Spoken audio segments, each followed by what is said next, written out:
بسم الله بك من همزات الشياطين وأعوذ بك رب يحضرون. بسم الله الرحمن الرحيم. الحمد لله وسلام على عباده الذين اصطفى ولعنة الدائمة الباقية على أعدائهم أجمعين من الآن إلى قيام يوم الدين. أما بعد، أوصيكم ونفسي بتقوى الله. وقال علي بن أبي طالب عليهم الصلاة والسلام: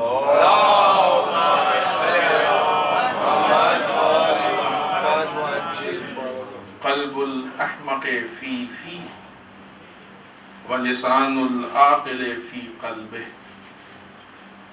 عزیزان محترم، اس پہلے خطبے میں سب سے پہلے اپنے نفس کو، آپ سب کو تقوی پروردگار کی طرف دعوت دیتے ہوئے، اس لیے کہ یہ تقوی انسانیت کی ضرورت ہے، ایک اچھے اور کامل سماج کی ضرورت ہے تقوی پروردگار. اگر تقوی پروردگار ہے کسی سماج و معاشرے میں تو وہ سماج و معاشرہ اچھا بھی ہے اور مکمل بھی ہے. تقوی اگر نہیں ہے، جس حد تک تقوی کم ہے اتنا وہ سماج ناقص ہے. لہذا یہ بھی طے ہو جائے کہ تقوی صرف کسی انسان کے فرد اور ذات میں رہنے کی چیز نہیں ہے، بلکہ تقوی ایک سماجی چیز ہے جس کو معاشرے اور سماج میں ہونا چاہیے. حسب دستور سب سے پہلے ہم مولا کائنات کی نگاہ میں جو متقین کے کوالٹیز اور صفات ہیں، ان میں سے ایک صفت، ہر ہفتے ایک صفت بیان ہوتی ہے، اس ہفتے بھی ایک صفت، تاکہ اس کو اختیار کرنے میں مشکل نہ ہو. مولا بیان فرماتے ہیں کہ متقی وہ شخص ہے کہ جو ترتیل سے تلاوت قرآن مجید کرے. پہلا مسئلہ تو یہ ہے کہ تلاوت قرآن مجید ہو کہ نہیں. پھر اس کے بعد یہ بات ہے کہ ترتیل کسے کہتے ہیں. ہم نے بارہا آپ لوگوں سے گزارش کی ہے کہ قرآن مجید کی تلاوت ہر روز کریں. ہم لوگ بہت سارے کام ہر روز کرتے ہیں، نیوز پیپر ہر روز پڑھتے ہیں، ہے کہ نہیں، یا ٹی وی پہ نیوز ہر روز دیکھتے ہیں. کتنے لوگ سیریل جو ان کے من پسند آتے ہیں وہ ہر روز دیکھتے ہیں. جب بھی میچ آ جائے انسان دیکھتا ہے، ہر روز تو نہیں، اس لیے ہر روز نیا ہوتا بھی نہیں، لیکن جب نیا ہوتا ہے تو انسان دیکھتا ہے. فلمیں انسان اپنے حساب سے دیکھتا ہے. تو باقی ساری چیزوں کی لگا ان میں سے کسی چیز کا مقابلہ نعوذ باللہ قرآن مجید سے نہیں. لیکن کہنا یہی ہے کہ جب انسان اتنے پست کاموں کی اتنی پابندی سے کر سکتا ہے تو اس بلند کام میں یہ پابندی کیوں نہیں. ہم نے اس سے پہلے بھی کہا تھا کہ ہم نیوز پیپر پڑھنے سے منع نہیں کرتے، پڑھنا چاہیے، معلوم کرنا چاہیے دنیا کے حالات کیا ہیں. لیکن بیسک چیز، بنیادی چیز کا معلوم کرنا اس سے زیادہ ہے. تو سب سے پہلی چیز کی ہم بارہ یہاں پہ مختلف علماء بھی آئے باہر سے، انہوں نے بھی آپ سے بہت تاکید کی. روایات میں بھی ہے، الگ الگ روایتیں، ہر روز 10 آیتیں، 25 آیتیں، 50 آیتیں. انسان یہ طے کر لے کہ اس کو مثلا اتنا قرآن مجید پڑھنا ہے، پڑھے. یہاں بھی تلاوت ہوتی ہے نماز سے پہلے، موقع نہیں ملتا آپ تھوڑی دیر پہلے آ جائیے، تلاوت ہو رہی ہے، قرآن کھول کے بیٹھ جائیے، مولانا پڑھ رہے ہیں آپ اس کے ساتھ ساتھ. اچھا ہے، تجوید بھی صحیح ہو جائے گی، قرآن بھی صحیح ہو جائے گا. اور پڑھنا ہی نہیں، صرف اس کو سمجھ کے، کیونکہ ابھی اس کی وضاحت خود مولا کی زبانی جب آئے گی تو اس کو سمجھیں گے. تو پہلی چیز قرآن مجید کا پڑھنا. دوسری چیز کی مولا کیا کہتے ہیں، ترتیل سے پڑھنا. ترتیل مطلب کیا، جو اس کے، یہ تجوید کی قسموں میں سے ایک ہے، جو اس کے رولز ہیں ان رولز کو فالو کرتے ہوئے پڑھنا. یہاں پہ اس کے کلاس رکھے گئے ہیں تجوید کے، تو ابھی بھی ہو رہا ہے، اور پھر بھی کچھ لوگ چاہتے ہیں تو ان کے لیے بھی رکھا جا سکتا ہے. قرآن مجید کو پڑھنے کی مولا دعوت دے رہے ہیں متقین کے لیے. یہ ہر ایک سے خطاب نہیں ہے. جو لوگ متقی ہیں، قرآن کا خطاب ہی متقی سے ہے. الف لام میم ذالک الکتاب لا ریب فیہ ھدی للمتقین. یہ وہ کتاب ہے کہ جو متقین کے لیے ہدایت ہے. ہمارے خیال سے کوئی ایسا نہیں ہوگا کہ جو یہ کہے کہ ہم متقی نہیں ہے. اس سے انسان پست کیا ہے کہ وہ اپنے آپ کو خود ہی متقی سے باہر نکالے. لہذا پہلی چیز قرآن کی تلاوت. دوسری چیز یہ تلاوت ترتیل کے ساتھ، یعنی رولز کے حساب سے صحیح پڑھنا. کبھی بھی یہ مت شرمائیے گا کہ ہماری ایج اتنی زیادہ ہو گئی، ہم کیسے سیکھیں. یہ شرم باطل شرم. کتنی بھی ایج، 80 سال ہو گئی، 90 سال ہو گئی، پھر بھی سیکھیں. کم سے کم جب قبر میں جائیں گے تب تو عالم قرآن بن کے جائیں گے نا، جاہل قرآن تو نہیں جائیں گے. روز محشر تو شرمندگی نہیں ہوگی، فرشتوں کے سامنے شرمندگی نہیں ہوگی. قرآن کے علم نہ ہونے کا جو نقصان ہے وہ تو نہیں اٹھانا پڑے گا. کم سے کم قرآن نور بن کے تو قبر میں آ جائے گا. یہ سب قرآن کے فضائل الا ماشاء اللہ بے انتہا. موقع نہیں کہ ان فضائل کو آپ کے سامنے پیش کریں. لہٰذا کبھی بھی شرم نہ کریں کہ ہم اس ایج کے ہو گئے ہم کیسے پڑھیں. نہیں، علم تو ہر ایج میں. من المہد الی اللحد، ماں کی آغوش سے قبر تک کبھی بھی آپ علم حاصل کر سکتے ہیں، کوئی پابندی نہیں ہے علم کے لیے، دنیاوی علم میں پابندی لگائی ہے کسی ایج کے بعد نہیں. علم دین تو انسان پوری زندگی کرنا چاہیے، نہیں کہ کر سکتے. جو لوگ قرآن ظاہراً پڑھ چکے ہیں کیا ان کے لیے قرآن کا کام ختم ہو گیا؟ نہیں، جو پڑھ چکے ہیں اس کے آگے کی چیز پڑھیں، وہ پڑھ چکے ہیں اس کے آگے، کیونکہ انسان کبھی بھی نہیں کہہ سکتا کہ قرآن کا علم ہمارے لیے ختم ہو گیا. زندگی ختم ہو جائے گی، علم قرآن ختم نہیں ہوگا. لہٰذا پوری زندگی ہم کو قرآن پہ کوشش کرنی ہے. خود تلاوت کیسے ہو؟ خود مولا دوسری جگہ پہ تلاوت کی شان بیان کرتے ہیں، کہتے ہیں تلاوت کی شان یہ ہے کہ جب انسان کسی آیت کو پڑھے تو وہ آیت اس کے کردار کا حصہ بن جائے. یہ آیت اس کے کردار کا حصہ بن جائے. اب سمجھ میں آیا کہ حدیثوں نے کیوں کہا ہے کہ تم مثلا ہر روز 10 آیتیں پڑھو، 25 آیتیں پڑھو، 50 آیتیں پڑھو؟ کیوں نہیں کہا کہ تم ایک ہی دن میں قرآن ختم کر لو؟ اس لیے کہ ہر ایک کے بس کی نہیں ہے کہ ایک دن میں قرآن ختم کر لے. قرآن صرف گزارنے اور ختم کرنے کے لیے نہیں ہے، بلکہ اپنے کردار کا حصہ بنانے کے لیے. جتنی آیتوں کو تم اپنے کردار کا حصہ بنا سکتے ہو اتنی پڑھو. دوسری چیز مولا فرماتے ہیں کہ جب یہ نعمت کی آیتوں کو پڑھتے ہیں تو جنت کے نظارے ان کی نگاہوں کے سامنے آ جاتے ہیں، اور پھر اس کے بعد یہ موت کے لیے بے قرار ہو جاتے ہیں. یہ تو اس کے لیے ہے نا کہ جو آیتوں کو پڑھے تو سمجھے. ہمارے یہاں تو کیونکہ روایتوں میں ہے کہ جب نعمت کی آیتیں پڑھو تو آہستہ آہستہ پڑھو، عذاب کی آیتیں پڑھو تو جلدی سے گزرو. لیکن یہ اس کے لیے جو سمجھے. ہمارے یہاں تو سب کا لہجہ ایک ہی ہوتا ہے. قرآن سمجھنے کی چیز ہے، قرآن ختم کرنے کی چیز نہیں. بارہ ہم نے آپ کے سامنے کہا اور بہت ساری مثالیں بھی پیش کی ہم نے اس کے اوپر کہ کوئی کتاب جب تک انسان سمجھے نہیں اس وقت تک یہ نہیں کہا جا سکتا ہے کہ اس نے یہ کتاب کو پڑھا. لیکن قرآن کو ہم بغیر سمجھے بہت فخر سے کہتے ہیں کہ ہم نے قرآن کو پڑھ لیا. اس پہ ہم نے تفصیل سے گفتگو کی، اس کو ریپیٹ کرنے کی ضرورت ظاہراً نہیں. لہٰذا جب لوگ یہ نعمت کی، متقین کے صفات میں جب یہ لوگ نعمت کی، الٹا یہ متقین نہیں بلکہ یہ قرآن کے پڑھنے والوں کے صفات میں جب یہ نعمت کی آیتوں کو پڑھتے ہیں تو جنت کے نظارے ان کی نگاہوں کے سامنے آ جاتے ہیں، اور اس وقت یہ موت کے لیے بے قرار ہو جاتے ہیں. کیوں؟ اس لیے کہ ہر انسان جب خراب چیز میں ہو، اس کی بنسبت اچھی چیز نگاہوں کے سامنے آئے تو بے قرار ہوتا ہے کہ اس خراب کو چھوڑ کے اچھے میں چلا جائے. اسی کے خلاف جب یہ غیظ و غضب کی آیتیں پڑھتے ہیں تو جہنم کے خوف سے لرز جاتے ہیں، کانپ جاتے ہیں. معلوم یہ ہوا کہ قرآن کیسے ہدایت ہے. قرآن اچھائی کی طرف بلا رہا ہے، برائیوں سے روک رہا ہے. صرف اگر انسان ظاہری معنی کے حساب سے قرآن پڑھ لے تو یہی قرآن مجسمہ ہدایت بن جاتا ہے.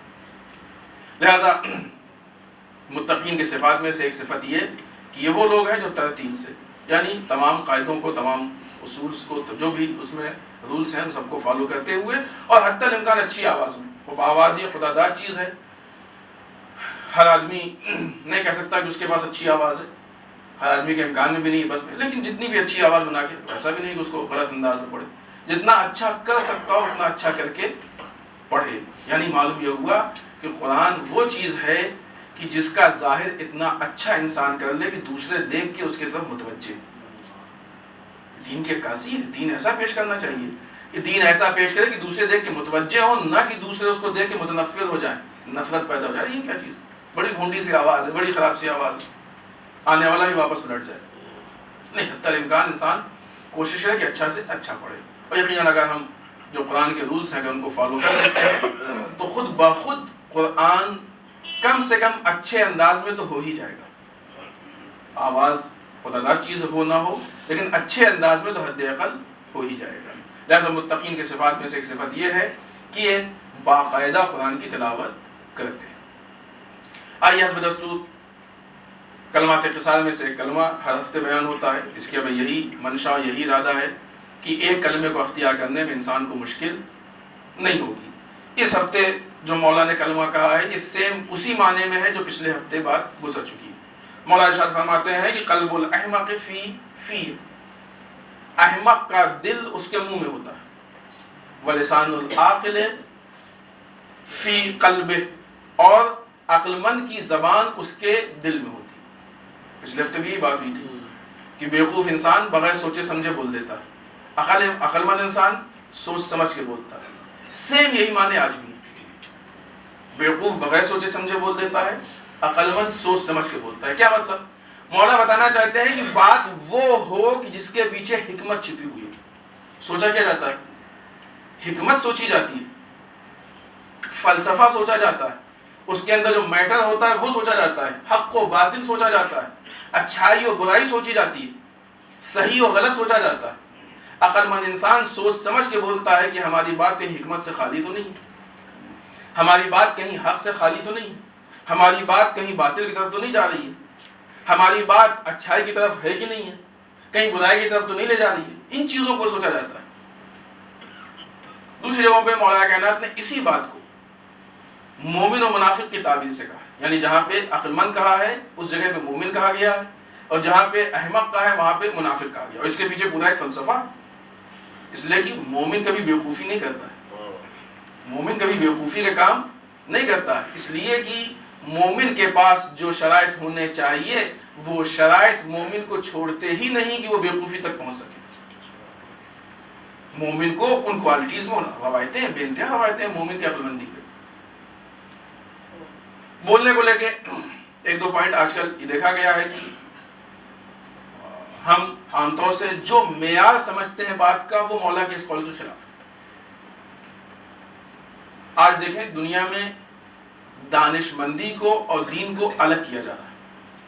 یہ دانش مند ہے، دانش مند سمجھتے ہیں، اسکالر جس کو آپ کہہ سکتے ہیں، اور دین مطلب سمجھتے ہیں یہ صاحب فلاں صاحب دین والے ہیں، دیندار ہیں اور ان کا دین سے تعلق ہے، یا مثلا دین کے بارے میں جانتے ہیں، دینداری اور دین کے بارے میں جاننا اس طرح کی چیز ہے، اور فلاں صاحب دانش مند یعنی ان کے پاس علم ہے، نالج ہے۔ کس بیس پہ ہوتا ہے؟ بعض اوقات انسان بغیر سوچے سمجھے بول دیتا ہے، سامنے والے کو اس کی یہ بولنے کا پنچ یا انداز اتنا اچھا لگتا ہے کہ میٹر دیکھے بغیر کہہ دیتا ہے کہ صحیح۔ ایسی چیزیں ہوتی ہیں کہ نہیں ہوتی ہیں بعض اوقات؟ اگر کسی نے تبلیغ کی تو آپ نے کہا کہ آپ سے کیا مطلب، آپ اپنے قبر میں جائیں گے، اپنی قبر میں جائیں گے، صحیح بات ہے، وہ اپنے قبر میں جائیں گے، اپنی قبر میں جائیں گے، لیکن اس بنیاد پہ جو اس نے امر بالمعروف نہی عن المنکر کیا ہے اس سے کیا آپ انکار کر سکتے ہیں؟ دیکھنے میں بڑی اچھی بات لگی ہے، مان بھی لیا، بڑے دانش مند آدمی لیکن کتنی اچھی بات کہی تھی، وہ بھی دانش مندی نہیں ہے۔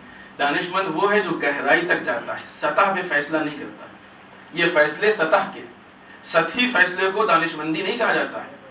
دانش مندی کہا جاتا ہے، دانش کہتے ہیں علم کو، جاننے کو، دانش مند یعنی اس کے پاس جس کے پاس علم ہو۔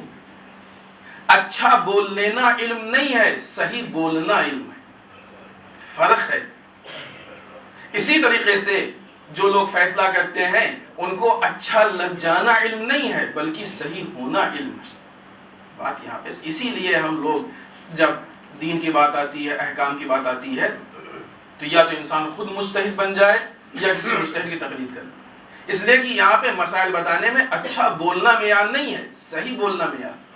بات صحیح کی، بہت سارے مسائل ہیں آج، چاہے آپ اتحاد کو لے لیں، چاہے آپ عزاداری کو لے لیں، چاہے آپ امر بالمعروف نہی عن المنکر کو لے لیں، جو جملے آتے ہیں بہت اچھے اچھے جملے ہوتے ہیں، بڑے خوبصورت ہوتے ہیں، لیکن بعض اوقات یہ جملے حقیقت سے ہٹ کے ہوتے ہیں۔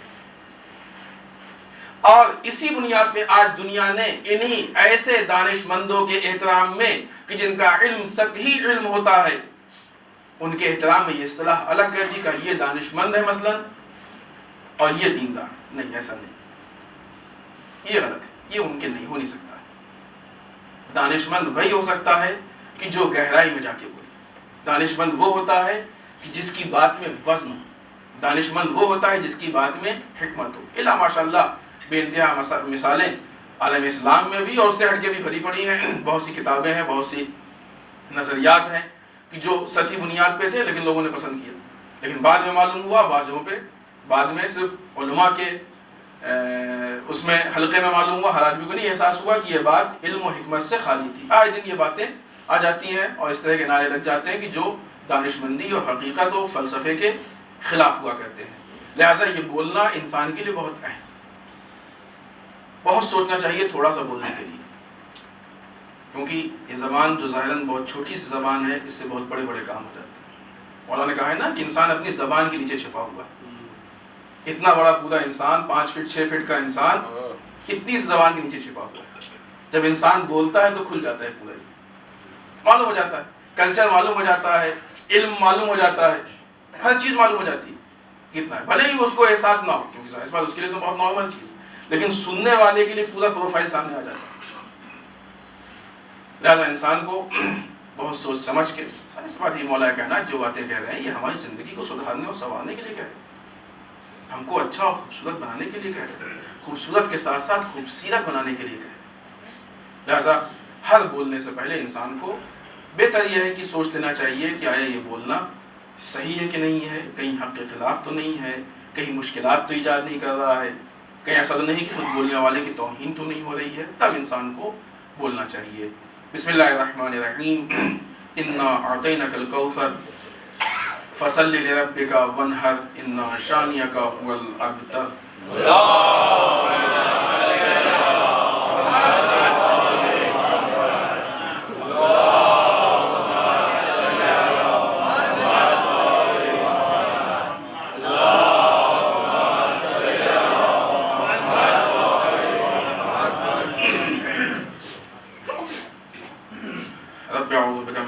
الشیاطین واعوذ بک رب ان یحضرون. بسم اللہ الرحمن الرحیم. الحمد للہ الذی لا یبلغ مدحتہ القائلون ولا یحصی نعماہ العادون ولا یؤدی حقہ المجتہدون. اللہم صل وسلم علی صاحب الدعوۃ النبویہ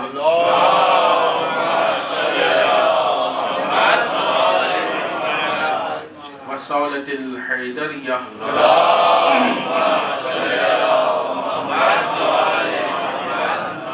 والعصمت فاطمیہ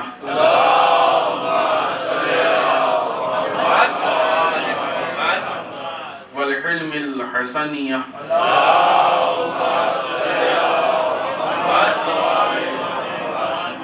والشجاعت الحسینیہ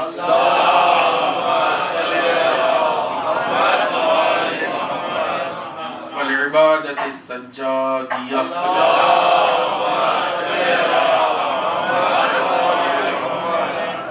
والآثار الباقیہ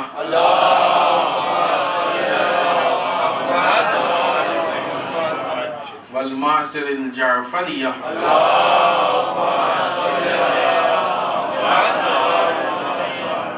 والعلوم الکاظمیہ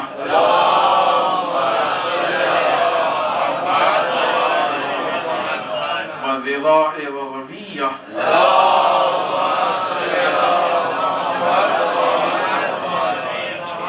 والجود التقویہ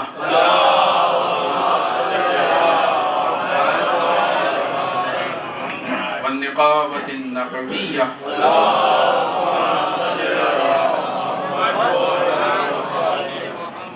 والہیبۃ العسکریہ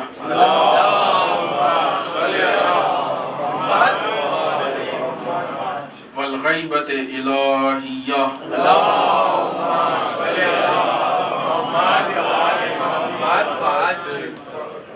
ولعنۃ الدائمۃ الباقیۃ علی اعدائہم اجمعین من الآن الی قیام یوم الدین. اما بعد. دوسرے خطبے میں بھی ایک بار پھر تقوی پروردگار کی طرف اپنے نفس کو اور آپ سب کو تاکید کرتے ہوئے اس ہفتے کی مناسبات میں سب سے پہلی مناسبت کی جو گزر چکی ہے ولایت باعثادت امام جعفر صادق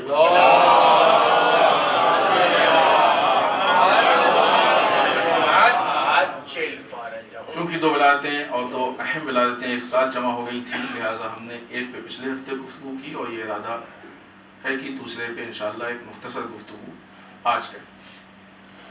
امام صادق کے زمانے کے حالات ایسے حالات تھے کہ امام نے علمی اعتبار سے اور شعور کے اعتبار سے لوگوں کی خدمت کرنی شروع کی اور کافی خدمت کی.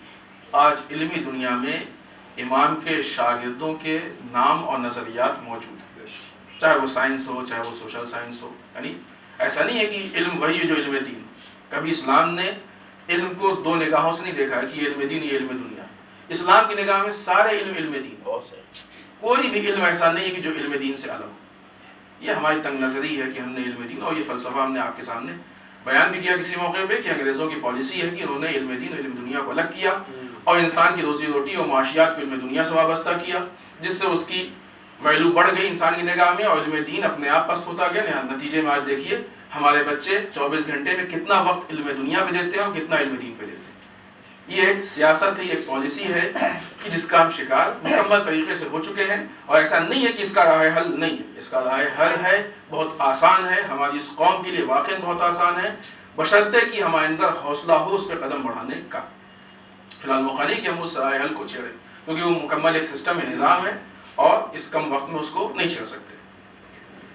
امام نے چونکہ اتنے خدمات کیے، لہٰذا دشمنوں نے بھی امام کو بدنام کرنے کی کوششیں کی، بہت زیادہ کوششیں کی گئی، حتیٰ کہ یہاں تک کہ آج اگر آپ عربک ڈکشنری اٹھا کے دیکھیں تو بہت سی ڈکشنری میں جعفر کے معنی بھی بہت غلط لکھے گئے، جعفر کے معنی بھی بہت توہین، بعض اوقات توہین آمیز بے انتہا معنی لکھے گئے۔ یہ الٹے سیدھا چیزوں کو ذکر نہیں کریں گے۔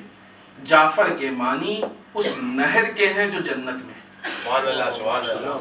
صحیح معنی ہے جو انہوں نے لکھے، اس کے ذمہ داری جعفر کے معنی، جعفر ایک نہر ہے جو جنت میں ہے، اور شاید اسی لیے امام کا نام جعفر ہے کہ یہ وہ نہر ہے کہ جو اس سے منسلک ہو جائے گا پھر سیدھے جنت جائے گا۔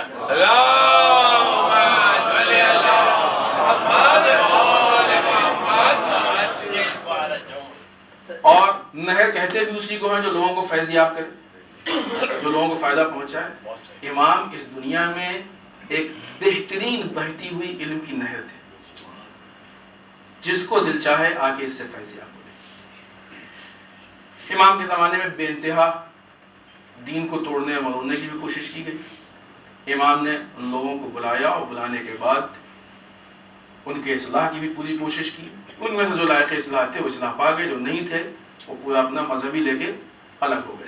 بے انتہا واقعات ہیں امام کے زمانے کے، کتنے واقعات ہیں کہ جب قیاس سے کام لیا گیا، امام نے بلایا، منع کیا۔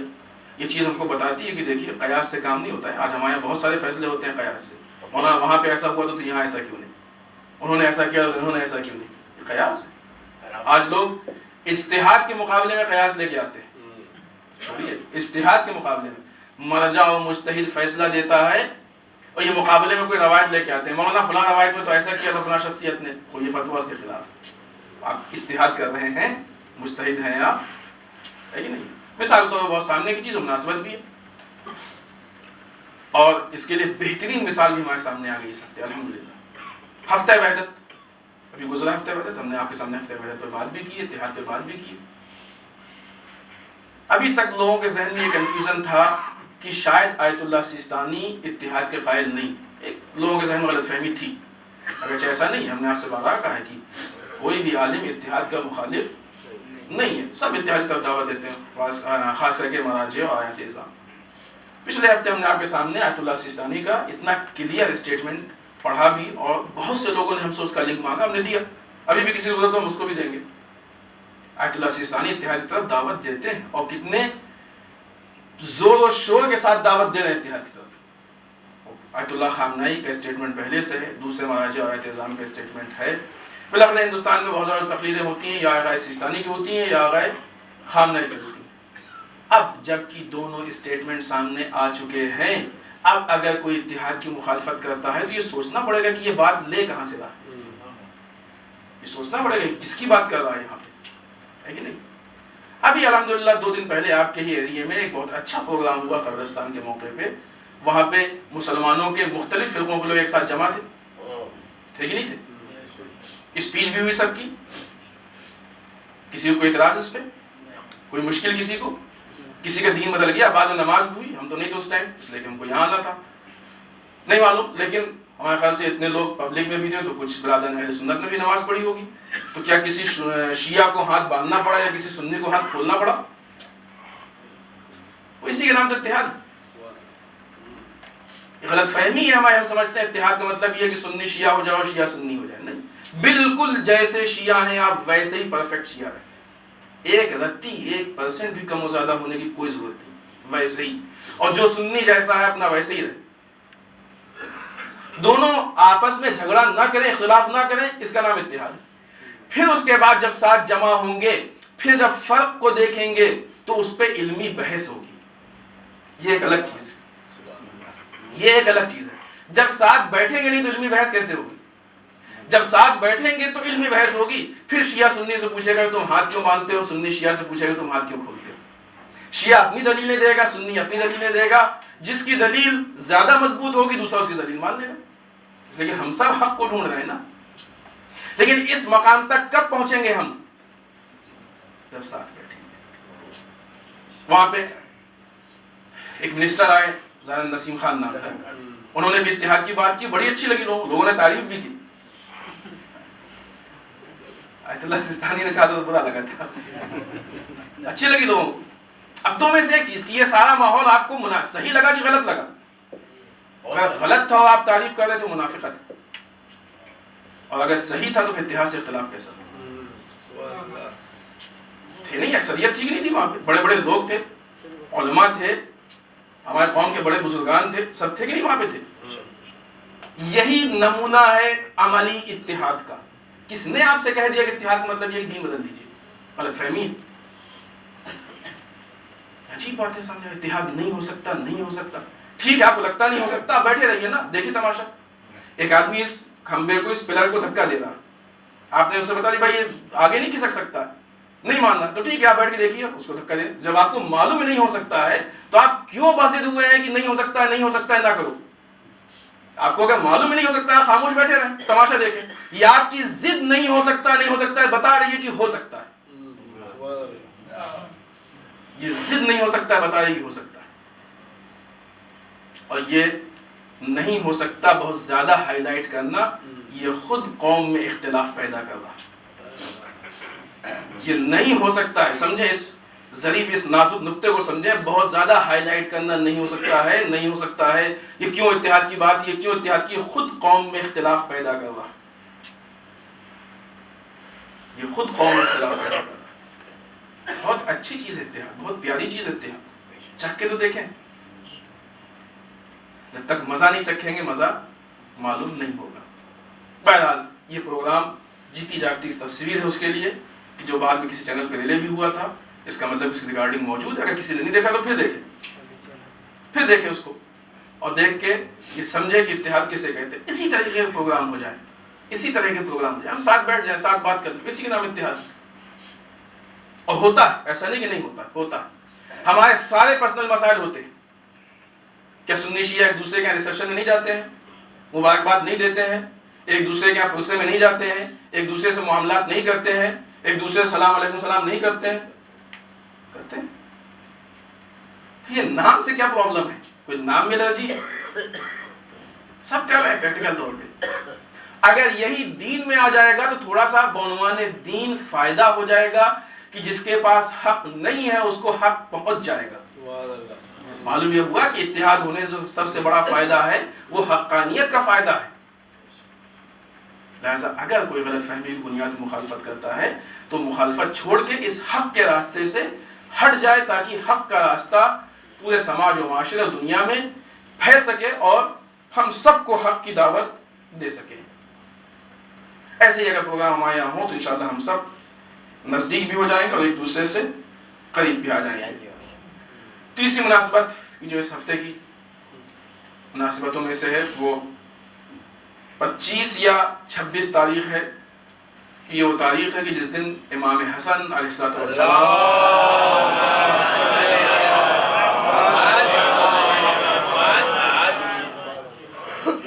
نے امیر شام سے صلح کی تھی.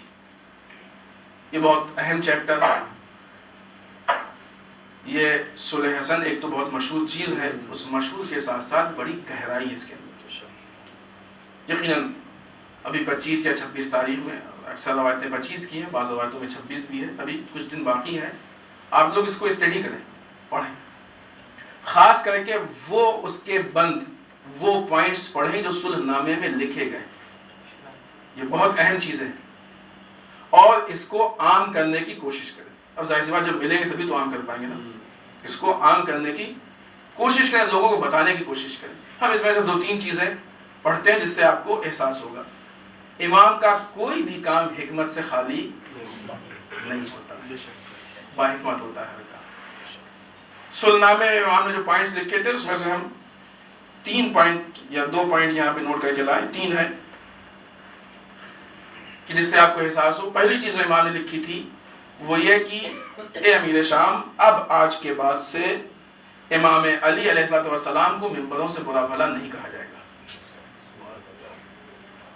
مولا کائنات کو ممبروں سے برا بھلا نہیں کہا جائے گا. امیر شام نے دستخط کی, اس کا مطلب کہ ابھی تک کہا جاتا تھا, اس کا مطلب ابھی تک کسی سے کہیے کہ بھائی آج سے اب آپ جھوٹ نہیں بولیے گا, ہاں ٹھیک ہے ہم وعدہ کرتے ہیں ہم جھوٹ نہیں بولیں گے. یہ جہاں وعدہ کی جھوٹ نہیں بولیں گے وہیں اقرار ہے کہ اب تک بولتے تھے. ایک دوسری چیز کی, شیعوں کے خون اور حقوق محفوظ رہیں گے. اور تیسری چیز کہ کتاب و سنت پہ عمل کیا جائے گا. اس کا مطلب کہ ابھی تک یہ چیزیں کہیں نہ کہیں امام کو نظر آئی ہیں, تبھی امام نے صلح نامے میں مطالبہ کیا ہے, اور تبھی امیر شام نے اس پہ دستخط کی ہے کہ ہم وعدہ کرتے ہیں کہ آج سے یہ چیزیں بند کر دی جائیں گی. اب یہ الگ چیز ہے کہ کون سی چیزیں کتنی بند ہوئی کتنی نہیں بند ہوئی, اسی لیے ہم دعوت دیتے ہیں. کبھی بھی ممکن نہیں ہے کہ پوری بات اے سے لے کے زیڈ تک پوری بیان کی جائے کسی مجلس یا خطبے میں. اسی لیے ہم کہتے ہیں یہ پوائنٹس بتائے اس لیے جاتے ہیں کہ آپ کے اندر ایک چاہت پیدا ہو, پھر آپ جائیے اسٹڈی کیجئے, مطالعہ کیجئے, مطالعے کے بعد گہرائی میں جائیے. عزیزان محترم, علم بنیادی چیز ہے. سنی سنائی باتیں اکثر غلط نکلتی ہیں, قول بھی حق و باطل میں 4 انگل کا فرق. سنی ہوئی باتیں اکثر غلط نکلتی ہیں. ہر چیز کو دیکھ کے سمجھ کے لینے کی کوشش کیجیے, ہر چیز کو تہ تک جانے کی کوشش کیجیے. دیکھیے کہ حقائق کیا ہے, حقیقت کیا, ہم کو کہاں تک دعوت دی جا رہی ہے. لہذا یہ صلح امام حسن ایک وہ چیپٹر ہے کہ جو ایک طرف سے وہ کوشش ہے کہ امت کو, لوگوں کو خطروں سے بچائیں, نکال لیں. دوسری طرف سے امام حسن کا یہ اعلان ہے کہ دیکھو اگر ہمارا مقصد بغیر جنگ کے حل ہو جائے تو جنگ ہماری ضرورت نہیں. یہ بہت اہم میسج ہے. دیکھیں آپ, یہ صلح امام حسن کا میسج ہے, اور نہ کہ صلح امام حسن کا میسج ہے, رسول خدا کی زندگی کا میسج ہے. رسول خدا صلی اللہ علیہ وسلم نے بھی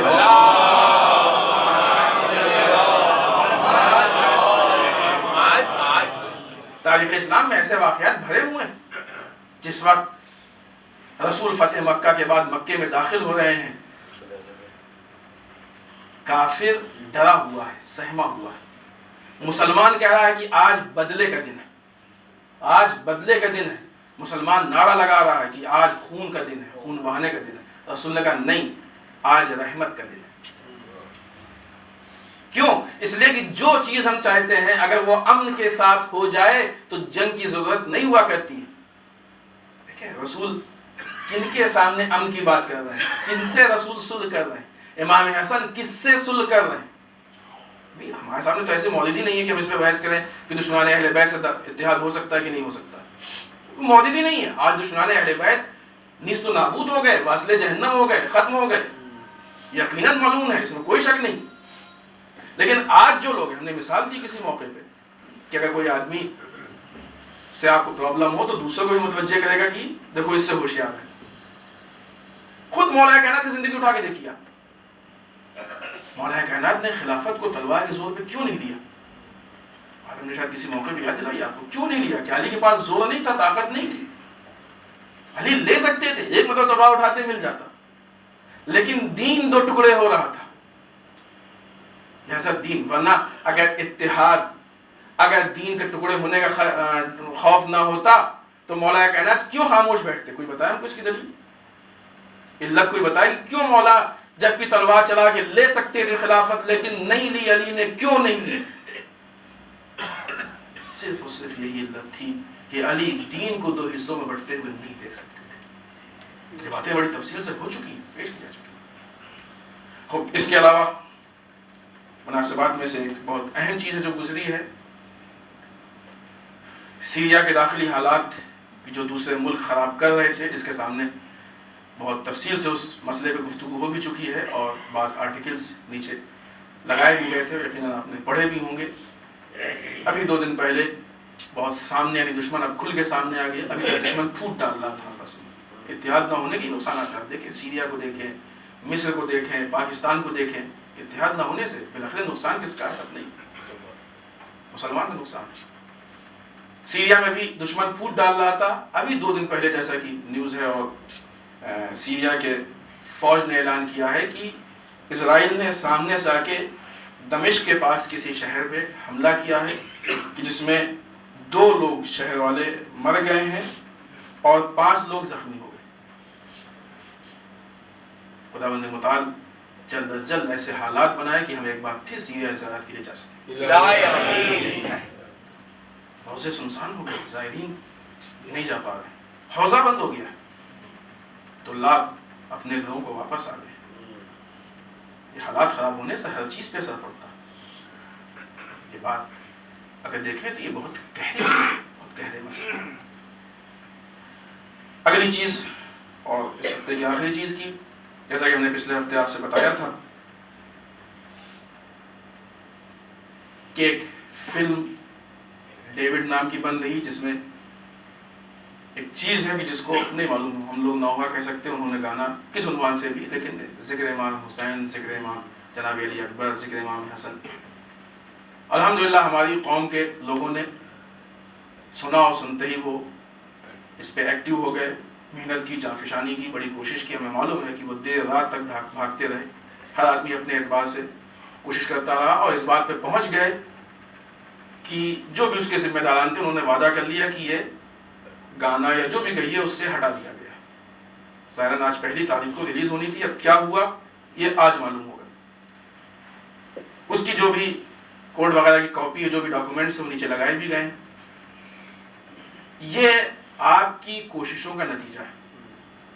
ہم واقعی ان سب کے, اگرچہ انہوں نے اسی ایسے ارادے سے یہ کام نہیں کیا کہ کوئی ان کا شکریہ ادا کرے, کیونکہ انہوں نے کوئی ہمارا کام نہیں کیا, انہوں نے دین کا کام کیا, اپنی ذمہ داری کو انجام دیا.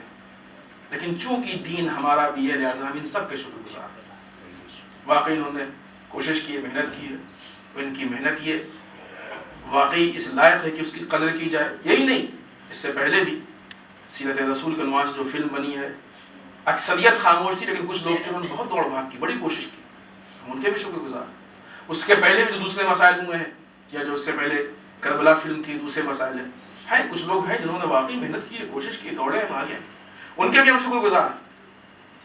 باوجود اس کے کہ انہوں نے کسی شکریہ کے لیے, کسی اس طرح کی رسپانس کے لیے کام نہیں کیا ہے, لیکن بہرحال یہ ہم سب کی ذمہ داری بنتی ہے کہ اگر کسی نے ذرا سا بھی کوئی ایسا کام کیا ہے کہ جو قوم کے فائدے میں ہے, تو ہم کو اس کا شکر گزار ہونا چاہیے.